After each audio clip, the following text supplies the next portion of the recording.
Hello बच्चों, क्या हाल चाल। तो आज हम पढ़ने वाले हैं क्लास 12 केमिस्ट्री का चैप्टर नंबर 1 जिसका नाम है विलियन। और आज हम विलियन का बहुत ही इंपॉर्टेंट टॉपिक पढ़ने वाले हैं जिसे हम बोलते हैं राउल्ट का नियम। लेकिन राउल्ट का नियम समझने से पहले आपको वाष्प दाब आना चाहिए। और वाष्प दाब हमने इससे पिछले लेक्चर में ही पढ़ाया है, तो अगर आपने वाष्प दाब वाला लेक्चर अभी तक नहीं देखा तो ऊपर लिंक दे दिया गया है। सबसे पहले आप वाष्प दाब देखें, उसके बाद ही राउल्ट का नियम आपको समझ में बहुत अच्छे से आएगा। क्लियर है बात बेटा? बहुत अच्छे। तो आज हम पढ़ने वाले क्या है राउल्ट के नियम में, ध्यान से देखना बेटा। हम पढ़ेंगे द्रव द्रव विलयनों के लिए राउल्ट का नियम, राइट। और क्या पढ़ेंगे? ठोस द्रव विलयनों के लिए भी राउल्ट का नियम पढ़ेंगे। और हम क्या पढ़ने वाले बेटा? राउल्ट का नियम हेनरी के नियम की एक विशेष स्थिति। हमने हेनरी का नियम पढ़ा था, आज हम राउल्ट का नियम पढ़ेंगे। तो हेनरी का नियम भी वही बात कहता था जो राउल्ट का नियम कहेगा। क्लियर है बात? लेकिन राउल्ट के नियम में कुछ स्पेसिफिक कंडीशन आ जाएगी। वो क्या है हेनरी के नियम से, वो चीज हम देखने वाले हैं, राइट। तो चलिए शुरू करते हैं बेटा।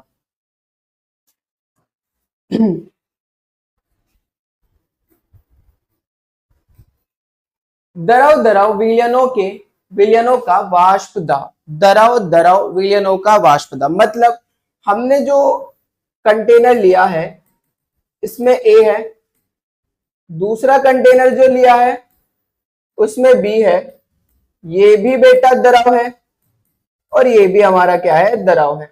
दोनों को मिलाया तो विलयन बना। विलयन किससे मिलकर बन रहा है? A प्लस B से मिलकर। तो ये जो विलयन है इसमें A भी लिक्विड है और B भी लिक्विड है। तो ये जो विलयन है वो द्रव द्रव का विलयन है। अब आप जानते हो जो द्रव होते हैं उसके अंदर वाष्प बनने की नेचर होती है, तो A की भी वाष्प बनेगी और बेटा B की भी वाष्प बनेगी। तो विलयन में भी A की वाष्प बनने वाली है और B की भी वाष्प बनने वाली है। इसका मतलब A भी कुछ ना कुछ दाब लगाएगा और B भी कुछ ना कुछ दाब लगाएगा। तो विलयन का दाब कितना होगा? विलयन का अगर मैं दाब PS कहूं तो विलयन का दाब कितना होगा बेटा? A के कारण जो दाब लगेगा प्लस B के कारण जो दाब लगेगा, कुल दाब के बराबर होगा PS का। PS यानी कि जो विलयन का दाब होगा वो PA प्लस PB होगा। यानी कि A के कारण जो दाब होने वाला है प्लस B के कारण जो दाब होने वाला है, उन दोनों का योग। क्लियर बात बेटा? तो यहाँ पर यही लिखा गया है, जब किसी दो वाष्पशील द्रवों को मिलाकर विलयन बनाया जाता है, दो वाष्पशील द्रव है इनको मिलाकर हमने क्या बनाया? विलयन बनाया। तब विलयन का वाष्प दाब दोनों द्रवों के वाष्प दाब के योगफल के बराबर होता है। तब विलयन का जो वाष्प दाब होगा वो दोनों द्रवों के वाष्प दाब के योगफल के बराबर होता है। आगे चलिए बेटा। माना कि किसी विलयन में दो वाष्पशील द्रव A और B है। इन दोनों द्रवों के आंशिक दाब हमने मान लिया PA और PB है। A का आंशिक वाष्प दाब PA मान लिया, B का आंशिक वाष्प दाब PB मान लिया। और विलयन का कुल वाष्प दाब अगर P मानता हूं तो इसे P भी लिख सकता हूं, तो P बराबर होगा PA प्लस PB के। तो यही दिखा रखा है, अगर विलयन का वाष्प दाब P हुआ तो P बराबर होगा PA प्लस PB के। यहाँ पर कंटेनर में हमने वही दिखा रखा है बेटा। यहाँ पर दो विलयन है, एक A का, अगर ये A का मॉलिक्यूल है और ये अगर B का मॉलिक्यूल, यानी कि जो ब्लू कलर है वो अगर B का मॉलिक्यूल है और ये जो पिंक सा कलर है ये अगर A का मॉलिक्यूल है, तो दोनों ही द्रव है, A की भी वाष्प बन रही है और B की भी वाष्प बन रही है बेटा। ठीक है, तो जो PS होगा वो A के कारण भी वाष्प दाब जो लग रहा होगा प्लस B के कारण जो वाष्प दाब लग रहा, उन दोनों का योग होगा PS।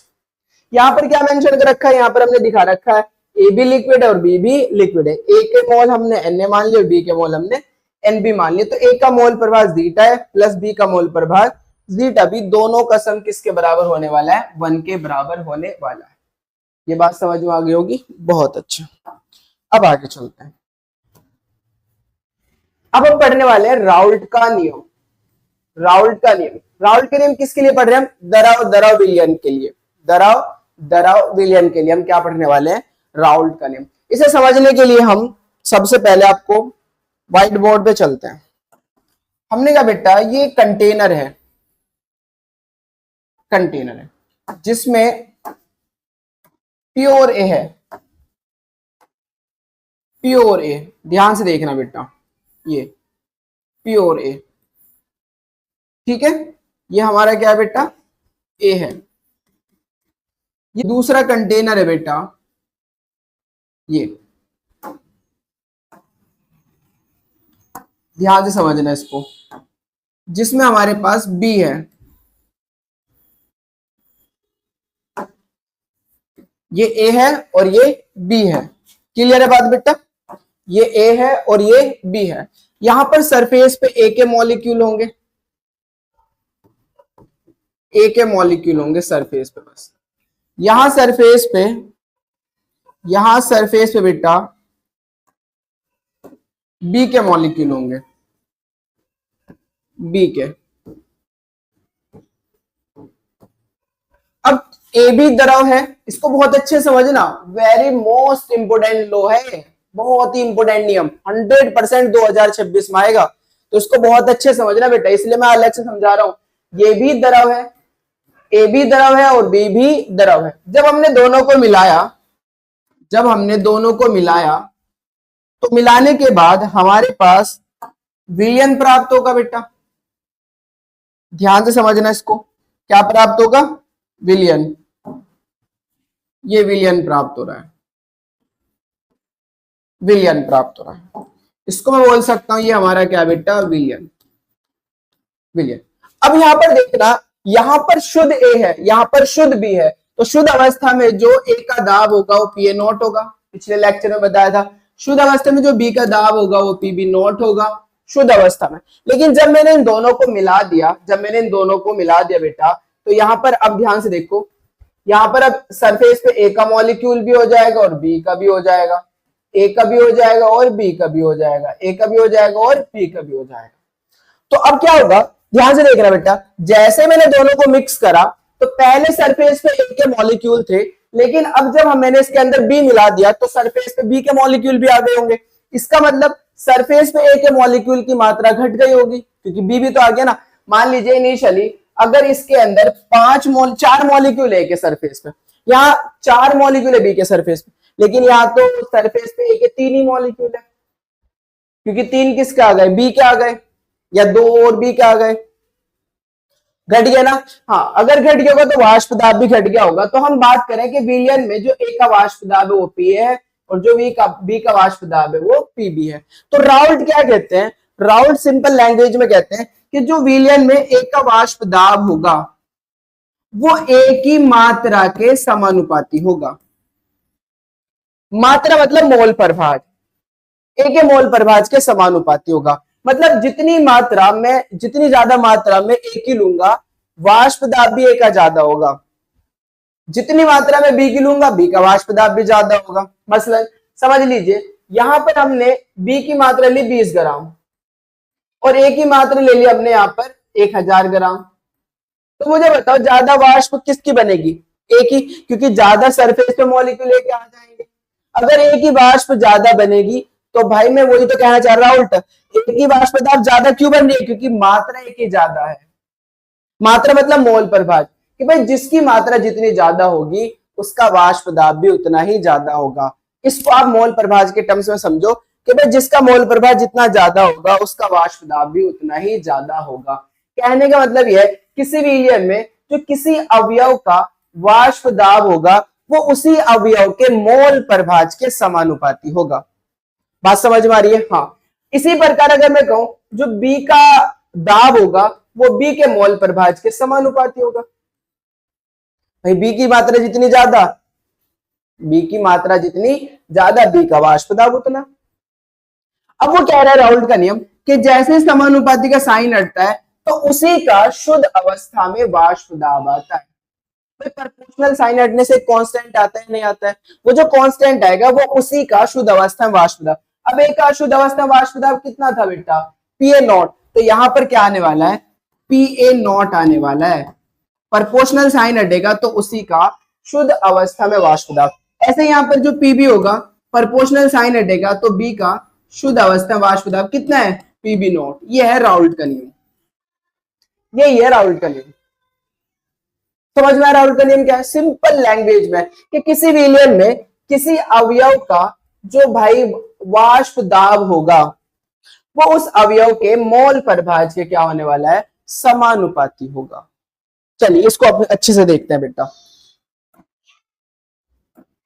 इसको समझते हैं अच्छे से एक बार। राउल्ट का नियम, बहुत इंपॉर्टेंट है बेटा राउल्ट का नियम, इसलिए इसको बहुत अच्छे समझ लो। निश्चित ताप पर विलयन में जो उपस्थित है किसी वाष्पशील अवयव का, विलयन में जो वाष्पशील अवयव उसका आंशिक वाष्प दाब उसी अवयव के मोल प्रभाज के समानुपाती होता है। यही तो कह रहा था मैं, यही कह रहा नहीं, निश्चित ताप पर किसी विलयन में उपस्थित किसी वाष्पशील अवयव का आंशिक वाष्प दाब उस अवयव के मोल प्रभाज के क्या होता है, समानुपाती होता है। समझ में आई बात? बहुत अच्छे। मान लिया हमने, माना एक पात्र में दो वाष्पशील द्रव ए और बी है, विलयन में इनके मोल प्रभाज क्रमशः जीटा ए और जीटा बी है, भाई एक्स ए और एक्स बी भी कह सकते हो, तथा वाष्प दाब क्रमशः पी ए और पी बी है। भाई विलयन में, ये विलयन है ए और बी का, ए बी है और बी भी है, तो यहाँ पर इनका तो मोल प्रभाज है, ए का वो जीटा है और बी का मोल प्रभाज जीटा भी है। ए का जो दाब लगाएगा वो पी है और बी जो दाब लगाएगा वो पी बी है। यही तो कहा, मान लिया हमने। तो कह रहा है राउल्ट का नियम, जो पी है वो डायरेक्टली प्रोपोर्शनल होगा जीटा ए के, यानी कि ए का वाष्प दाब ए के मोल प्रभाज के समानुपाती होगा। और जब ये समानुपाती का साइन हटेगा, बेटा, तो एक बराबर का साइन आएगा। तो जब समानुपाती का साइन हटेगा तो उसी का शुद्ध अवस्था में वाष्प दाब आने वाला है। देखो ए का शुद्ध अवस्था वाष्प दाब पी ए नॉट ही तो होगा। हाँ, यही है बेटा राउल्ट का नियम। इसी प्रकार जहां मैं बोल सकता हूं जो पी ए नॉट है वो अवयव ए का शुद्ध अवस्था में वाष्प दाब है। इसी प्रकार मैं कह सकता हूं जो पीबी है वो समानुपाती होगा जीटा बी के, होगा नहीं होगा, और समानुपाती साइन हटेगा तो क्या आएगा, उसी का शुद्ध अवस्था में वाष्प दाब पीबी नॉट। आ रहा है नहीं आ रहा है? जहां पीबी नॉट क्या है, अवयव बी का शुद्ध अवस्था में वाष्प दाब। अब मुझे बताओ कुल वाष्प दाब कितना होगा? भाई विलयन का कुल वाष्प दाब कितना होगा, जो ए के कारण आ रहा है प्लस जो बी के कारण है, दोनों को जोड़ दो। तो द्रव विलयन का कुल वाष्प दाब देखो बेटा, तो द्रव विलयन का कुल वाष्प दाब देखो डाल्टन के अनुसार पीएस किसके बराबर होगा, पीए प्लस पीबी के। और अभी हमने देखा है पीए कितना है बेटा, पीए कितना है, अभी देखा है ना कितना है पीए, हाँ पीए भाई पीए नॉट जीटा ए, और पीबी कितना है, पीबी है भाई पीबी नॉट जीटा बी, है या नहीं है? तो वैल्यू पुट कर दी पीए की जगह, पीए नॉट जीटा है और प्लस पीबी की जगह पीबी नॉट जीटा बी। ये आपको ये वाला फॉर्मूला न्यूमेरिकल के लिए मोस्ट इंपोर्टेंट, और ये वाले फॉर्मूले आपसे आने चाहिए बेटा। तीनों के तीनों फॉर्मूले वेरी वेरी मोस्ट इंपोर्टेंट है, तीनों फॉर्मूले के ऊपर न्यूमेरिकल होने हैं, मैं कराऊंगा आपको देखना। और very very most important topic चल रहा है और बहुत ही इंपोर्टेंट इस टॉपिक के ऊपर न्यूमेरिकल भी है। आपको तीनों फॉर्मूला आने चाहिए कि किसी विलयन का कुल वाष्प दाब का फॉर्मूला क्या होता है, किसी अवयव के वाष्प दाब का फॉर्मूला क्या होता है, ए का वाष्प दाब राउल्ट के नियम से कैसे निकालेंगे, बी का वाष्प दाब राउल्ट के नियम से कैसे निकालेंगे, उसका फॉर्मूला क्या होगा।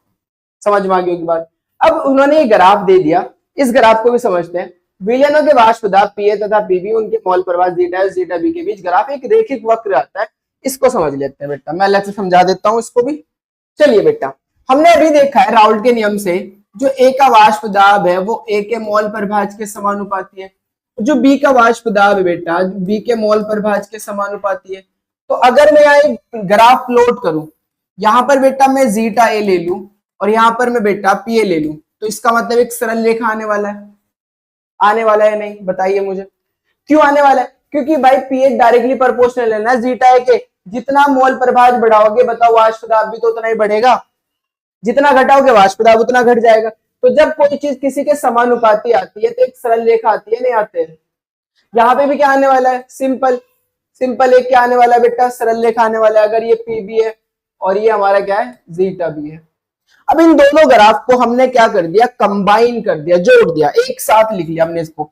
तो इसको अब समझना बेटा, एक साथ ले रहे हम यहां पर।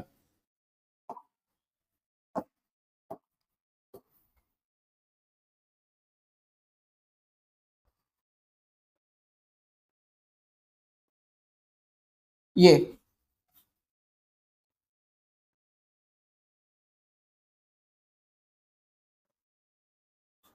दिख रहा है बेटा आपको, बहुत अच्छे। अब हमने क्या करा, हम यहां पर बात करें इस ये जो चल रही है लाइन, ये यहां पर हम बात करेंगे बेटा, ये यहां पर हम बात करने वाले हैं मोल प्रभाज की। किसकी? मोल प्रभाज की। मोल प्रभाज, इस पे हम मोल प्रभाज की बात करेंगे। यहां बात करने वाले हम वाष्प दाब की। यहां पर हम वाष्प दाब की बात करेंगे। हमने कहा बेटा, हमने कहा इस पॉइंट पर, इस वाले पॉइंट पर जीटा ए 1 है, तो जीटा भी कितना होगा? 0 होगा, क्योंकि दोनों का सम 1 के बराबर होता है। इसका मतलब यह है, जीटा 1 का मतलब बेटा ये है,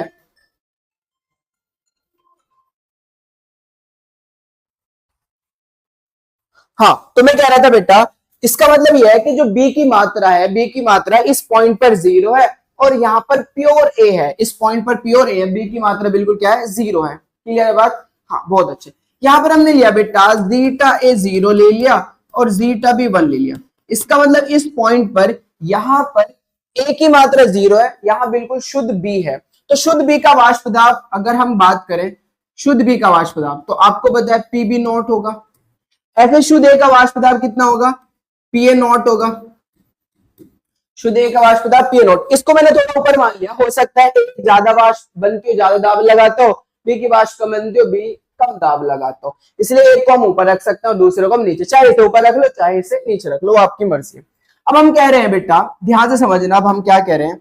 हम कह रहे हैं कि भाई यहां पर पीए नॉट, जैसे जैसे एक का मोल प्रभाज घटता जा रहा है, ऐसे चल रहा हूं, तो जीटा ए 1 है और 1 से कहां जा रहा है? 0 की ओर जा रहा है। तो जैसे मैं इधर को चलता जा रहा हूं, मोल प्रभाज घटता जा रहा है। अगर मोल प्रभाज घटेगा, मात्रा घटेगी, तो भाई वाष्प दाब भी तो घटेगा। इसका मतलब ये एक बिल्कुल सीधी रेखा आ जाएगी।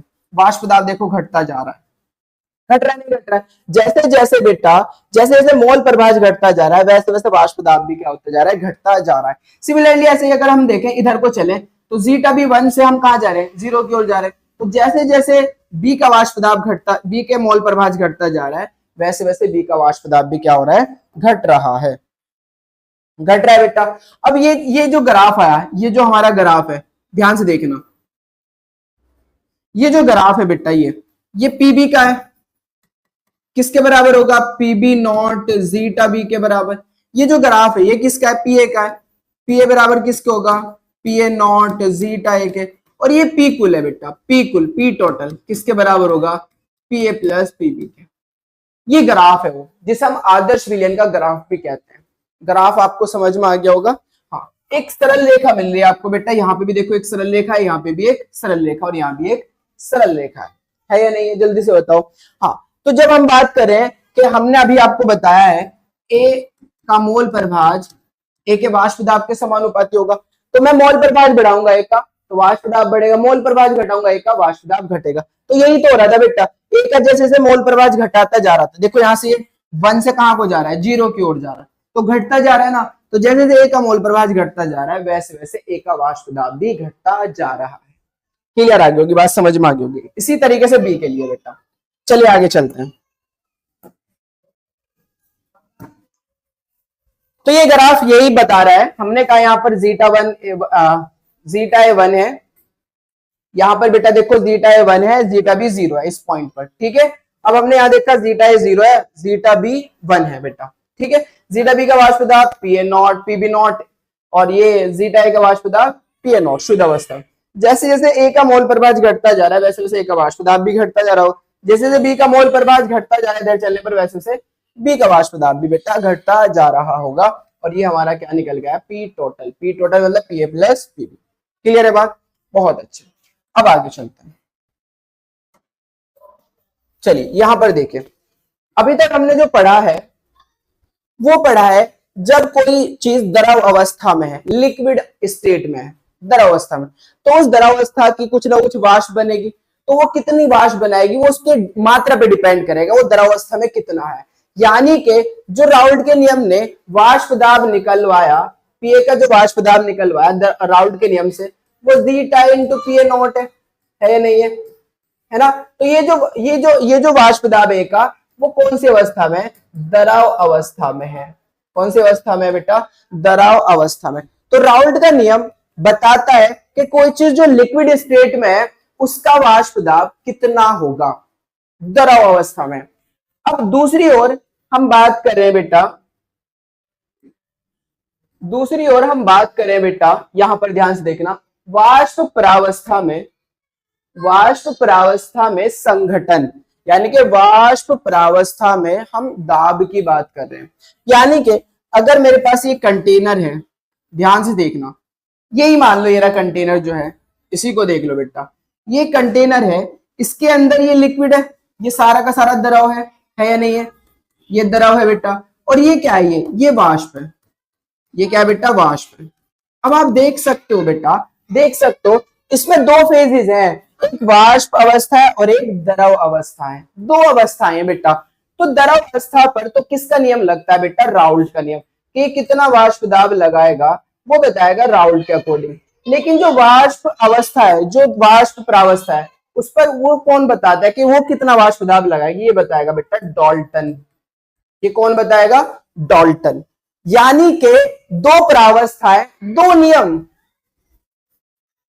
इस बात को समझ ले बेटा, दो प्रावस्थाएं हैं और दो ही नियम है। जब द्रव अवस्था में है कोई चीज तो कितना वाष्प दाब लगाएगी, इस बात को हम कैलकुलेट करेंगे राउल्ट के नियम से। किसके नियम से बेटा?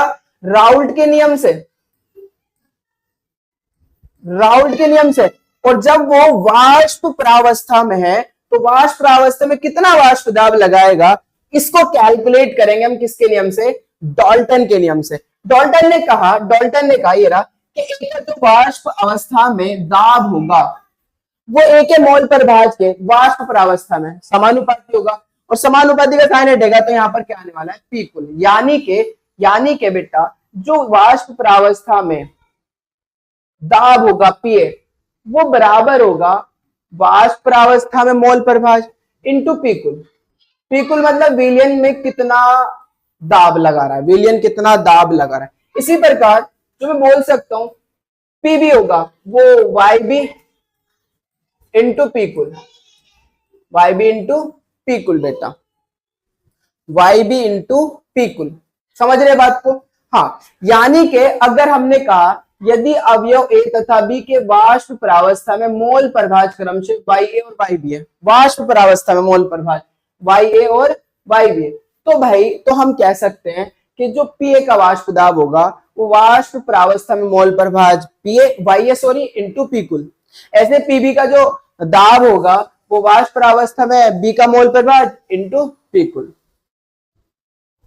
ये फॉर्मूले बहुत इंपॉर्टेंट है, ये वाले फॉर्मूले भी न्यूमेरिकल में काम आएंगे बहुत अच्छे से, इसलिए आपको अच्छे से याद रखना है कि वाष्प प्रावस्था में हम ए का वाष्प दाब कैसे निकालेंगे और द्रव प्रावस्था में हम ए का वाष्प दाब कैसे निकालेंगे। द्रव प्रावस्था में राउल्ट के अकॉर्डिंग, द्रव में है ए अगर, तो पी ए बराबर होगा पी ए नॉट जीटा है, ए का द्रव अवस्था में मोल प्रभाज, ए का यहाँ पर कितनी मात्रा है? ए का द्रव अवस्था मोल प्रभाज। लेकिन जब ये वाष्प प्रावस्था में तो ए का वाष्प दाब क्या होगा बेटा? ए का वाष्प अवस्था में मोल प्रभाज वाई ए से डिनोट कर दिया इंटू पी कुल। यहां कुल कितना वाष्प दाब लग रहा है उससे गुना करनी है। समझ में आ गई होगी बात? चलिए आगे चलते हैं बेटा। अब बात करें ठोस द्रव विलयन का वाष्प दाब, ठोस द्रव विलयन का वाष्प दाब। सिंपल सी बात है बेटा, ये हमारे पास शुद्ध विलायक है, शुद्ध विलायक है, ये हमारा क्या बेटा? शुद्ध विलायक है, ये शुद्ध विलायक है। अब चूंकि यहां ये सारे सरफेस पे जो मॉलिक्यूल है वो बिल्कुल शुद्ध विलायक के हैं, तो सबके सब वाष्प में कन्वर्ट हो सकते हैं। ये वाष्प में कन्वर्ट हो रहा है, ये सारे के सारे किस में कन्वर्ट हो सकते हैं? वाष्प में कन्वर्ट हो सकते हैं। अब मैंने इसके अंदर शुद्ध विलायक के अंदर, मतलब पानी, मान लो पानी है ये बेटा, ये एक पानी है, वाटर है, इस वाटर के अंदर मैंने ऐड कर दी चीनी, चीनी ऐड कर दी। अब चीनी कैसी है बेटा? अवाष्पशील, जिसकी वाष्प नहीं बनती। चीनी कैसी है बेटा? अवाष्पशील। तो मैंने क्या करा, इसके अंदर ये जो ग्रीन कर रहा हूं मैं, ये जो पार्टिकल है ये चीनी के मान लो, अवाष्पशील पदार्थ के मान लो, इसके अंदर मैंने कुछ मात्रा में क्या डाल दिया? अवाष्पशील पदार्थ। तो अब क्या होगा बेटा? सरफेस पर अब क्या होने वाला है? सरफेस पर किसके मॉलिक्यूल आ जाएंगे बेटा? हाँ, अब सरफेस पर किसके मॉलिक्यूल आ जाएंगे? चीनी के भी मॉलिक्यूल आ जाएंगे और बेटा द्रव के तो रहेंगे शुद्ध अवस्था में। अब आप जानते हो द्रव की वाष्प तो बन जाएगी, ये तो वाष्प में कन्वर्ट हो जाएंगे, लेकिन क्या ये मॉलिक्यूल वाष्प में कन्वर्ट होगा? नहीं होगा ना। क्यों? क्योंकि ये तो मॉलिक्यूल चीनी का है और चीनी की वाष्प नहीं बनती है। इसका मतलब क्या होगा? जब मैं किसी शुद्ध विलायक में कोई अवाष्पशील पदार्थ डालूंगा तो भाई उसका वाष्प दाब घट जाएगा। अगर यहाँ का वाष्प दाब PA0 है, कितना बेटा? अगर यहाँ का वाष्प दाब PA0 है और यहाँ का वाष्प दाब अगर PS है, विलयन का वाष्प दाब PS होगा, तो भाई PA0 ज्यादा होगा PS से। समझ में आ रही है बात? PA0 क्या होगा बेटा? ज्यादा होगा PS से। क्यों? क्योंकि सरफेस पर इसके मॉलिक्यूल भी तो आ गए अब चीनी के, जो वाष्प में कन्वर्ट नहीं होंगे। तो वाष्प में केवल कौन सा मॉलिक्यूल कन्वर्ट हो सकते हैं बेटा? बस ये वाले मॉलिक्यूल वाष्प में कन्वर्ट हो सकते हैं, ये वाले मॉलिक्यूल। आप देख भी रहे होंगे ये वाले मॉलिक्यूल। पहले ये कितने मॉलिक्यूल वाष्प में कन्वर्ट हो रहे थे? 8। बाद में जब हमने अवाष्पशील पदार्थ डाल दिया तो कितने मॉलिक्यूल कन्वर्ट हुए? 4।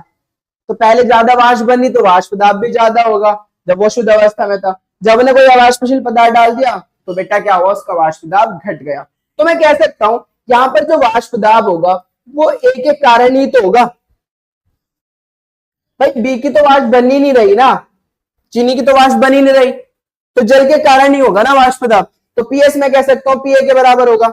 बोलो भाई, पीएस किसके बराबर होगा? पीए के। कह सकते हो या नहीं? तो मैं बोल सकता हूं बेटा, फिर मैं बोल सकता हूं कि पीए किसके बराबर था? पीए किसके बराबर था बेटा? पीए बराबर था, पीए बराबर था हमारे पास PA0 जीटा ए के। होगा या नहीं होगा? यही बात कही गई है कि जब किसी अवाष्पशील ठोस को किसी विलायक में मिलाया जाता है तो विलयन का वाष्प दाब विलायक के वाष्प दाब के कारण ही होता है। जो विलयन का वाष्प दाब होगा वो विलायक के वाष्प दाब के कारण ही होता है। निश्चित ताप पर विलयन का वाष्प दाब शुद्ध विलायक के वाष्प दाब से सदैव कम आता है। निश्चित ताप पर किसी भी विलयन का जो वाष्प दाब होगा ना वो शुद्ध विलायक के वाष्प दाब से सदैव क्या होगा? कम होगा। यही तो बता रहा था मैं कि जो PA0 होगा ना वो ग्रेटर देन होगा किससे बेटा? PS से। निश्चित ताप पर जो विलायक का वाष्प दाब होगा ना वो विलयन के वाष्प दाब से क्या होगा? ज्यादा होगा, घट जाएगा, क्योंकि अवाष्पशील पदार्थ के मॉलिक्यूल सरफेस पर आ जाएंगे। समझ में आ गई होगी बात। इसके बाद अब हम आगे चलते हैं बेटा, इसको समझना। अब अवाष्पशील विलय वाले विलयनों के लिए राउल्ट का नियम। पहले तो हमने द्रव द्रव विलयनों के लिए राउल्ट का नियम पढ़ा था, अब हम बात करें ठोस द्रव विलयन के लिए राउल्ट का नियम, यानी कि जैसे हम बोल सकते हैं अवाष्पशील विलय वाले विलयनों के लिए राउल्ट का नियम। यह नियम क्या कहता है कि किसी विलयन में जो वाष्प दाब का आपेक्षिक अवनमन होता है, क्या बेटा? आपेक्षिक अवनमन। आपेक्षिक अवनमन, मैंने आपेक्षिक अवनमन पढ़ाया है पिछले लेक्चर में। वाष्प दाब का आपेक्षिक अवनमन क्या होता है? P0 minus PS upon P0। वो बराबर होता है विलय के मोल प्रभाज के। वो बराबर किसके होगा बेटा? विलय के मोल प्रभाज के। ये है दूसरा राउल्ट का नियम अवाष्पशील वैद्युत घटकों के लिए। इसको देख लेते हैं कि जब किसी विलायक में अवाष्पशील पदार्थ घोलने पर प्राप्त विलयन के वाष्प दाब का आपेक्षिक अवनमन, विलयन के वाष्प दाब का आपेक्षिक अवनमन विलय के मोल प्रभाज के बराबर होता है। हमने कहा यदि विलयन में विलय तथा विलायक के मोलों की संख्या, विलय के मोल स्मॉल n, विलायक के मोल कैपिटल N हो, तो राउल्ट के नियम अनुसार बेटा मैं बोल सकता हूं P0 minus PS upon P0 बराबर होगा जीटा विलय के। विलय का मोल प्रभाजन है। अब विलय के मोल प्रभाज, भाई जिसका मोल प्रभाज निकालना होता है उसके मोल ऊपर रखता हूं और डिवाइड करता हूं कुल मोल से। कुल मोल क्या होंगे बेटा? Small n plus capital N। जिसका मोल प्रभाज निकालना होता है उसके मोल ऊपर और डिवाइड करेंगे कुल मोल से। तो यही तो बात थी, P0 minus PS upon P0 बराबर होगा small n upon small n plus capital N की। यहां तक आपको राउल्ट का नियम देना है अवाष्पशील विलय युक्त विलयनों के लिए। वो द्रव द्रव विलयन के लिए था राउल्ट का नियम। दोनों वेरी वेरी मोस्ट इंपोर्टेंट है। तो अगर आपसे पूछा जाए राउल्ट का नियम लिखो तो दोनों में से कोई सा भी लिख सकते हो, लेकिन अगर आपसे कहे कि भाई द्रव द्रव विलयनों के लिए राउल्ट का नियम लिखो तब तो वही लिखना पड़ेगा। या आपसे कहे अगर कि भाई अवाष्पशील विलययुक्त पदार्थों के लिए राउल्ट का नियम लिखो, तब ये लिखना पड़ेगा।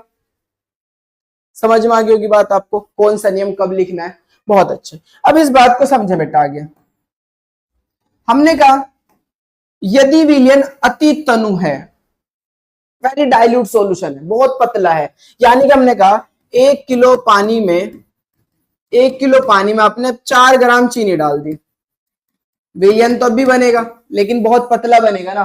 तो मैं कह सकता हूं, अगर बेटा मैं कह सकता हूं ये जो चीनी के मोल होंगे, चीनी की जो मात्रा होगी वो बहुत कम है, किसके तुलना में बेटा, पानी की तुलना में, है या नहीं। तो अगर मैं कह सकता हूं बेटा, ध्यान से समझना, मैं कह सकता हूं जो कैपिटल एन है वो बहुत ज्यादा होंगे स्मॉल एन से। यदि विलयन अति तनु है तो कैपिटल एन बहुत ज्यादा होंगे स्मॉल एन से। तो मैं कह सकता हूं small n plus capital N किसके बराबर लिख सकता हूं, कैपिटल एन के बराबर, यानी कि स्मॉल एन को मैं नेगलेक्ट मान सकता हूं, 0 मान सकता हूं बेटा। क्लियर है बात, बहुत अच्छे। तो अब ध्यान से देखो, मैं इसी को लिख रहा हूं, तो मैं लिख सकता हूं पी नॉट,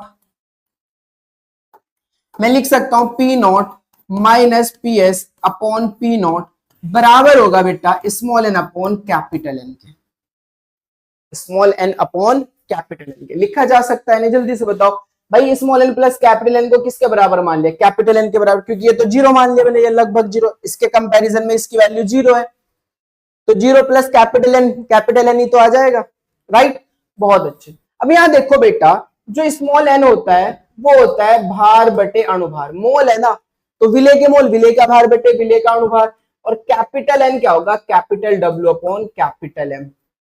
कैपिटल डब्ल्यू क्या है, ये विलायक के मोल है, देखो ये विलायक के मोल है, विलायक के मोल मतलब विलायक का भार बटे विलायक का अणुभार, विलेय के मोल मतलब विलेय का भार बटे विलेय का अणुभार। मैं पुट कर सकता हूं वैल्यू, तो मैं लिखूंगा P naught minus P S upon P naught, small n की जगह रखूंगा स्मॉल डब्ल्यू बटे small n, capital M N की जगह रखूंगा capital W upon capital M. Clear है बात। अब आपको पता ही है कि कैपिटल एम कहां जाएगा, ऊपर जाएगा, तो रखते हैं बेटा P naught minus P S upon P naught बराबर होगा स्मॉल डब्ल्यू गुना कैपिटल एम, स्मॉल एम गुना कैपिटल डब्ल्यू। ये फॉर्मूला न्यूमेरिकल के लिए चौथा है, राउल्ट के नियम का चौथा फॉर्मूला। पहला फॉर्मूला तो मैंने आपको बताया था पी ए बराबर वाला, पी ए नॉट जीटा है, फिर पीबी बराबर वाला, पीबी बराबर पीबी नॉट जीटा भी, फिर कुल वाष्प दाब वाला पीएस बराबर पीए प्लस पीबी, और तीसरा ये है न्यूमेरिकल। डेफिनेशन में यहां तक देना है बेटा बस, ये जो आगे की बात हो रही है ये सिर्फ न्यूमेरिकल के लिए हो रही है, ये फॉर्मूला अप्लाई करूंगा मैं, ये नहीं करूंगा, ये अप्लाई करूंगा राउल्ट के लिए। जहां मैं बोल सकता हूं, जहां बेटा हम बोल सकते हैं क्या, जहां जो स्मॉल डब्ल्यू है वो विलेय का भार है, विलेय का भार, जो बेटा कैपिटल एम है वो विलायक का अणुभार है, कैपिटल एम क्या है बेटा, विलायक का अणुभार, राइट। और जो बेटा हमारे पास स्मॉल एम है वो विलेय का अणुभार है, विलेय का अणुभार है। और जो बेटा कैपिटल डब्ल्यू है वो क्या है, विलायक का अणुभार है, सॉरी विलायक का भार है। विलायक का भार किस में रखेंगे, ग्राम में, विलेय का भार भी किस में रखेंगे, ग्राम में। पी नॉट क्या है, शुद्ध विलायक का वाष्प दाब, पीएस क्या है, विलयन का वाष्प दाब। समझ में आ गई होगी बात सारी अच्छे से बहुत। तो ये फॉर्मूला भी आप नोट करो इसको भी अच्छे से, ठीक है, कर लिया। चलिए आगे चलते हैं। अब बात करें राउल्ट के नियम की सीमा, limitations of Raoult law. Important बात यह है कि आपसे पूछेगा राउल्ट का नियम किसे कहते हैं, इसकी सीमाएं भी लिखो। राउल्ट का नियम किसे कहते हैं, इसकी सीमाएं लिखो। तो सीमाएं भी वेरी मोस्ट इंपोर्टेंट है बेटा, सीमाएं भी वेरी वेरी मोस्ट इंपोर्टेंट है। पहली, राउल्ट के नियम की निम्नलिखित सीमाएं हैं। पहली, राउल्ट का नियम केवल अति तनु विलयनों के लिए ही लागू होता है। राउल्ट का जो नियम लागू होगा अति तनु विलयनों के लिए लागू होगा। दूसरा, राउल्ट ने इसे ठोस का द्रव में विलयन बनाकर लागू किया था, यानी कि ठोस को द्रव में घोला तब लागू किया था राउल्ट का नियम। तो यानी कि मैं बोल सकता हूं जो राउल्ट का नियम है वो ज्यादातर लागू होगा ठोस का द्रव में विलयन पे, लेकिन हमने तो द्रव द्रव विलयन के लिए भी राउल्ट का नियम पढ़ा है नहीं। तो कंडीशन है बेटा, जब दो द्रव को आपस में मिलाते हैं तो आदर्श विलयन बनाना चाहिए, तब राउल्ट का नियम लागू होगा द्रव द्रव पर। अगर वो आदर्श विलयन बना रहा है तो राउल्ट का नियम लागू हो जाएगा, और अगर वो आदर्श विलयन नहीं बना रहा तो राउल्ट का नियम लागू नहीं होगा। अब सर ये आदर्श विलयन क्या होता है भाई, इस अगले लेक्चर में वही पढ़ेंगे आदर्श विलयन, अभी नहीं समझाता उसके बारे में। ठीक है बेटा, आगे चलो। राउल्ट का नियम उन पदार्थों पर भी लागू नहीं होता है जो विलयन में संगुणित या वियोजित होते हैं। भाई राउल्ट का नियम उन पदार्थों पर भी लागू नहीं होगा जो विलयन में जाकर या तो संगुणित हो जाते हैं या फिर वियोजित हो जाते हैं। संगुणन का मतलब होता है, ध्यान समझ लो, दो चीजें हैं वो आपस में जुड़ जाए, इसको बोलते हैं संगुणन।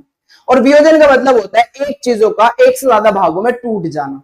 जैसे इसको मैं दो भाग में तोड़ दूं तो इसका क्या हो जाएगा, वियोजन हो जाएगा। जैसे NaCl होता है, पानी में जाकर टूट जाता है Na+ और Cl- में, तो इसका वियोजन हो गया। तो भाई NaCl के जलीय विलयन पर राउल्ट का नियम लागू नहीं होगा, क्योंकि ये पानी में जाकर क्या हो रहा है बेटा, हाँ वियोजित हो रहा है। समझ में आ रही है बात। चौथा, जो विलय है वो विलायक के साथ क्रिया होने पर भी राउल्ट का नियम नहीं लगता। अगर कोई विलय है और विलायक में डाले और वो रिएक्शन कर जाए तो इस पे भी राउल्ट का नियम लागू नहीं होगा। ये लिमिटेशन है बेटा राउल्ट के नियम। नेक्स्ट, राउल्ट का नियम हेनरी के नियम की एक विशेष स्थिति। आपने देखा राउल्ट के नियम को, माने किसी वाष्पशील अवयव का मोल प्रभाग ζ1 है, राइट, तथा उसका शुद्ध अवस्था में वाष्पदा P0 है, शुद्ध अवस्था वाष्पदा, तब राउल्ट के नियम से हम बोल सकते हैं कि जो P1 है, तब हम क्या बोल सकते हैं, जो P1 है वो बराबर होगा बेटा P0 ζ1 के। होगा या नहीं होगा, ये राउल्ट का नियम है। अगर हम इसी पे हेनरी का नियम लगाए तो किसी गैस की द्रव में विलयन के जो हेनरी का नियम होता है वो कहता है कि जो गैस की विलेयता है द्रव के अंदर वो उसी गैस के मोल प्रभाज के समानुपाती होती है। समानुपाती का साइन हटेगा तो कांस्टेंट आएगा यहाँ पर KH। बस कांस्टेंट का डिफरेंस है बेटा, किसका, स्थिरांक का अंतर है। ऊपर स्थिरांक आ रहा है P0, नीचे स्थिरांक आ रहा है KH। तो राउल्ट के नियम और हेनरी के नियम में सिर्फ डिफरेंस है स्थिरांक का। राउल्ट के नियम में शुद्ध विलायक का वाष्प दाब आता है, जबकि हेनरी के नियम में हेनरी स्थिरांक KH आता है। चेक करते हैं, उपरोक्त दोनों समीकरण से यह देखा जा सकता है कि वाष्पशील अवयव अथवा गैस का आंशिक दाब विलयन में उसके मोल प्रभाज के समानुपाती होता है। विलयन में उसी के मोल प्रभाज के समानुपाती होता है। केवल समानुपाती स्थिरांक KH और P0 में भिन्नता होती है, अलग अलग है ना। बस राउल्ट के नियम में P0 आ रहा है और हेनरी का नियम में KH आ रहा है, भिन्नता होती है। इस प्रकार राउल्ट का नियम हेनरी के नियम की एक विशेष स्थिति है जिसमें KH का मान P0 के मान के बराबर हो जाता है। ये डिफरेंस है राउल्ट के नियम में, जो KH का मान है वो किसके बराबर हो जाता है बेटा, P0 के मान के बराबर हो जाता है। क्लियर है बात। तो आपको ये लेक्चर बहुत अच्छे से क्लियर हुआ होगा, साथ में राउल्ट का नियम बहुत अच्छे समझ में आया होगा। अगर नहीं समझ में आया तो दोबारा से आप इसको देख सकते हो, लेकिन ये अच्छे से क्लियर हो जाएगा, उम्मीद है। ठीक है, अगर आपको ये लेक्चर बहुत पसंद आया हो तो वीडियो को लाइक कीजिए, कमेंट कीजिए, साथ में अपने दोस्तों के साथ शेयर कीजिए और हमारे चैनल को सब्सक्राइब भी कीजिए। ठीक है बेटा, थैंक यू फॉर वॉचिंग।